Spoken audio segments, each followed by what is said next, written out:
The Doctor Who ratings are in for the Interstellar Song Contest. It was pretty much what I expected it to be. I'm going to keep it to just the ratings in this video, a few little bits and pieces.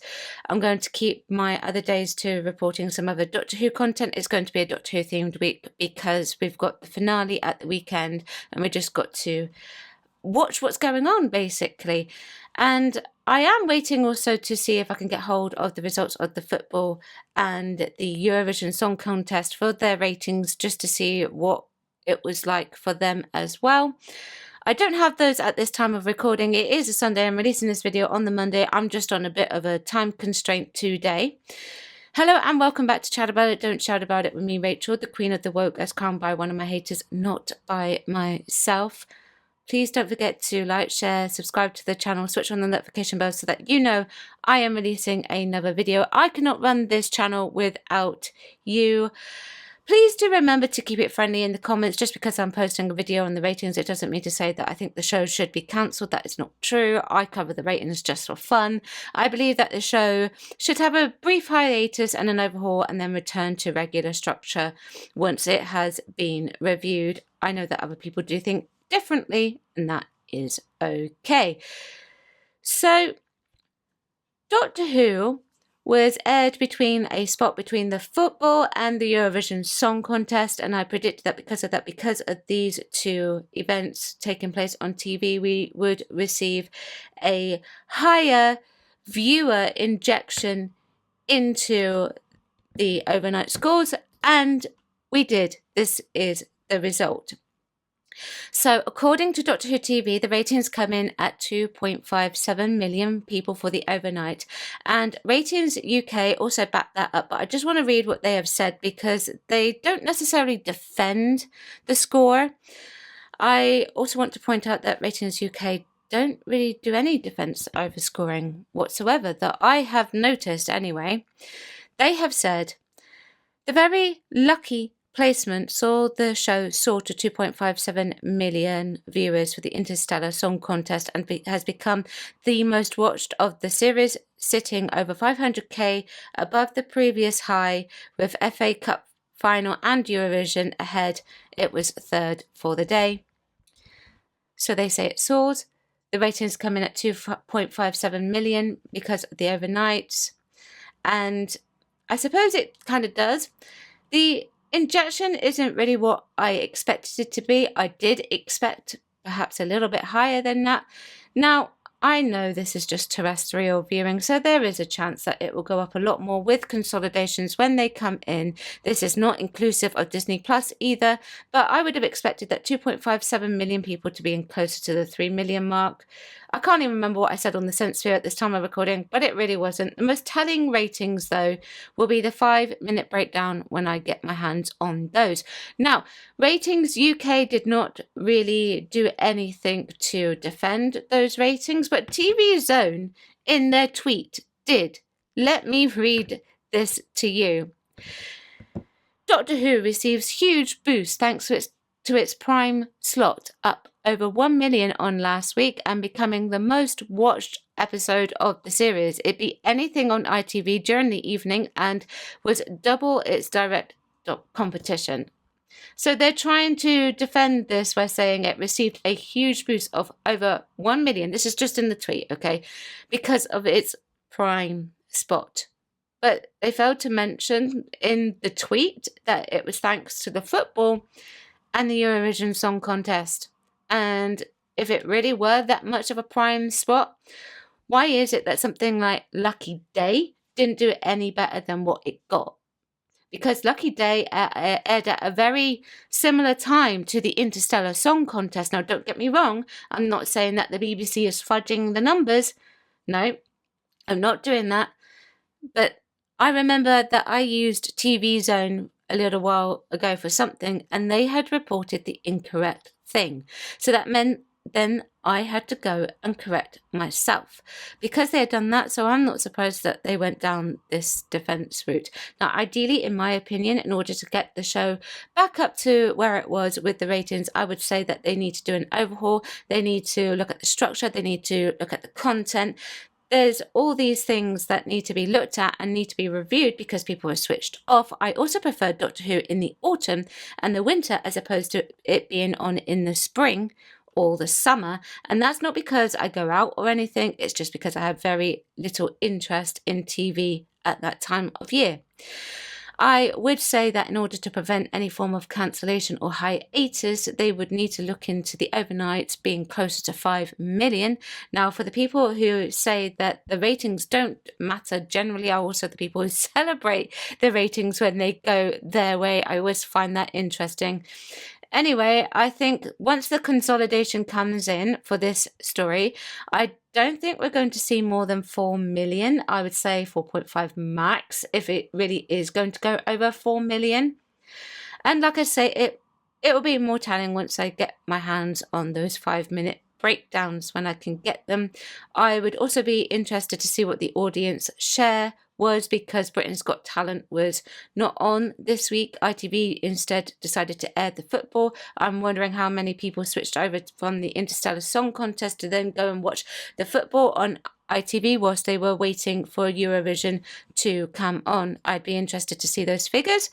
I also did my normal check on the Nielsen figures to see if it charted there, and it has not charted. The Nielsen figures will show any streaming figures for Disney Plus. So this is not inclusive of any of the BBC iPlayer. BBC iPlayer anyway is not a streaming service, it's just catch-up service.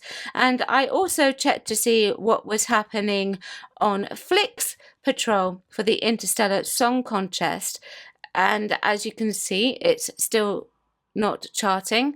Let me show you. So there you go, 18th of May, Star Wars, Grey's Anatomy, Bluey, Modern Family, this is worldwide, it's not there. And then on the Disney top 10 for the United States, it's not changed. It's a lot of Star Wars on that one. And then it didn't even chart in Australia, because apparently it charted in Australia a little while ago. So there's that. Now be sure to stick around for a little bit longer, because I've got some things coming up that I think might interest you. But before I get to those bits, let's take a look at some of your responses to the posts that I made here on my YouTube page. I couldn't enjoy it. Every gay man who appeared, I couldn't prevent myself from recalling the writer's disgusting comments on other gay men. Every time a woman appeared too, I don't want to be told what is moral and immoral by that tool. Much ado about nothing. Disappointment, the usual New Who trope everyone survives. I thought for one moment they were all going to be offed, then bammed. Nope. All shock and horror turned into, oh, of course, typical New Who predictability. Another young straight white male to play the villain. I see RTD even gave him a mullet and horns so we could spot him easily. It won't be everyone's cup of tea, but I thought it was the most satisfying episode since Boom. Ncuti actually convinced me that he was the Doctor in this story, from tinkering with wires to lash up a device to inflicting the wrath of a Time Lord on the villain. Whatever I think the writer's politics, I cannot deny that this is, for me, peak Doctor Who. Somehow I feel like it was nearly good, but like most RTD stories, it felt consistently distracted, and also the Disney input seemed to prevent them having genuinely dark stakes. Nice to see You Know Who back, but really wish they'd been brought back sooner in a better era. They're talking about the Rani in this case, I think, or Susan.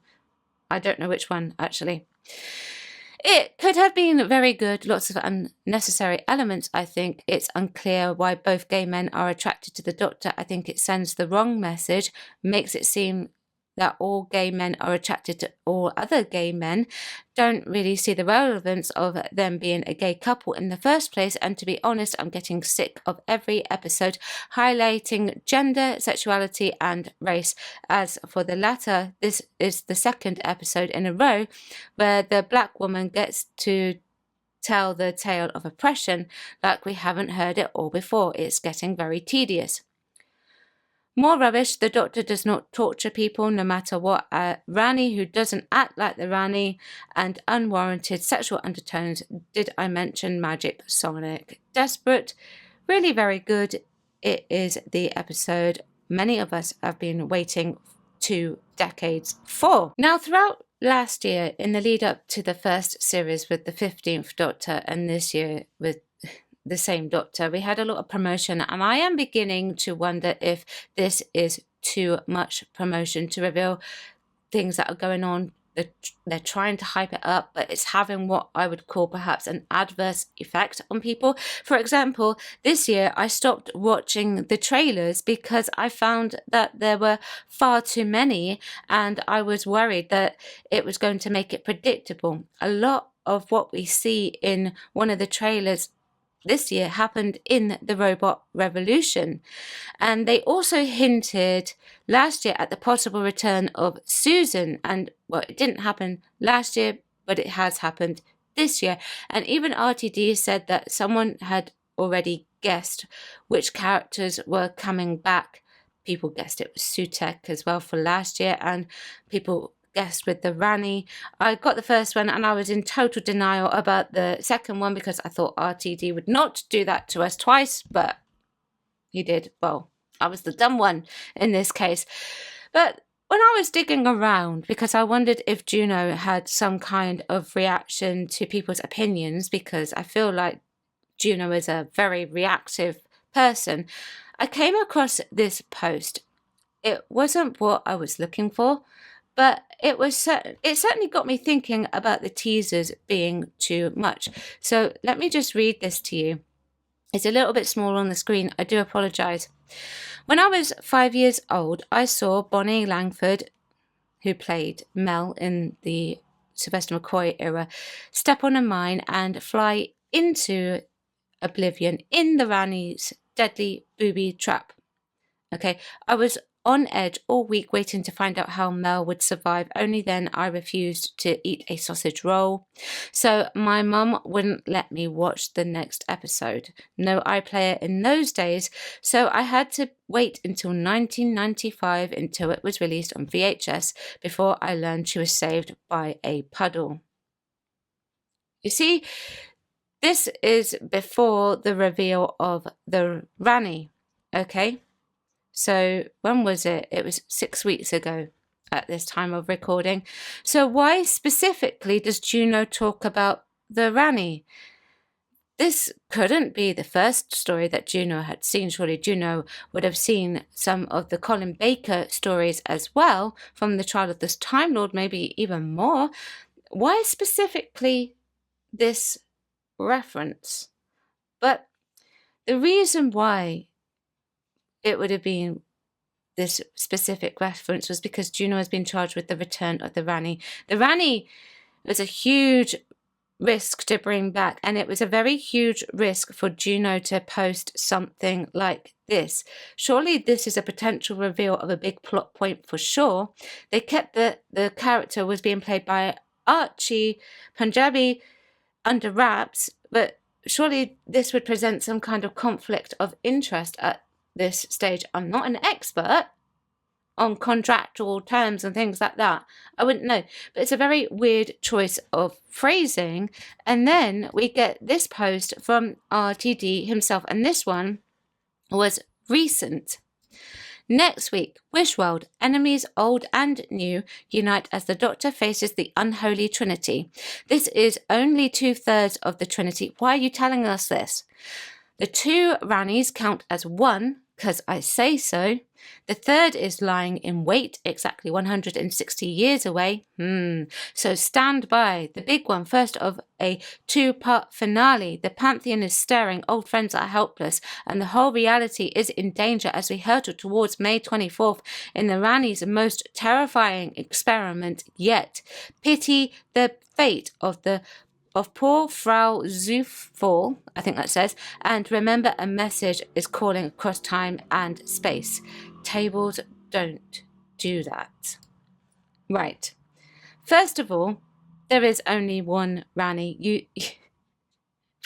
Yet we can have multiple versions of the Doctor, same facets, all bi-generated. Really? And it's because you said so. That sounds so childish. Anyway, that aside, he is saying that there is another third of this unholy trinity lying in wait exactly 160 years away. Is that not giving too much away, especially to the classic fans? I mean, which character could be possibly that could be waiting in the future? Could it be Susan? The Doctor left her in the future, or could Susan be locked up by the Rani, which is why she's calling out for help? Could it be the Master? Could it be Omega? Or is it going to be one of your lame duck wet farts? Who knows, really? So my question is to you, the viewers of this video, other than any potential ideologies that have been put into the show, do you think that the reveals or the too many hints and trailers are also affecting the running of this particular show at this present moment in time? Let me know what you think. Chat about it, don't chat about it. Like, share, subscribe to the channel, switch on the notification bell so you know I'm releasing another video. Please do keep it friendly in the chat. Thank you very much for watching. I will see you tomorrow at 4 p.m. Bye bye.